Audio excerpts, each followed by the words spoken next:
অনেকের মনে একটা প্রশ্ন আছে, এত ঠাকুর দেবতা মানি, এত মঠে মন্দিরে যায়, কই কিছুই উন্নতি তো হচ্ছে না। ঠাকুর রামকৃষ্ণ এই প্রসঙ্গে বলেছেন, কেউ একজন নাকি তার কাছে জানতে চেয়েছিল যে ঈশ্বর দর্শনের এত চেষ্টা, এত পরিশ্রম সত্ত্বেও কেন সে ঈশ্বরের দর্শন পাচ্ছে না। রামকৃষ্ণদেব তাকে বলেছিলেন, সংসারী লোকের ধর্ম করা হলো মাতালের কাশি যাওয়ার মতো। যথারীতি ভক্তটি ঠাকুরের কথা বুঝতে পারলেন না, তার মাথা চুলকানো দেখে ঠাকুর বললেন, বুঝলে না? বুঝিয়ে বলছি।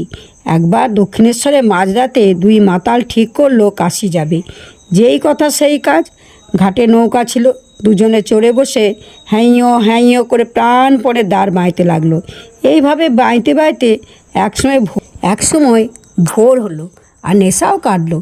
একজন বলল, এ কী রে, এ তো চন্দননগরই আসেনি এখনও। আর একজন বলল, দূর মাতাল, ভালো করে দেখ, এখনও দক্ষিণেশ্বরেই আছি।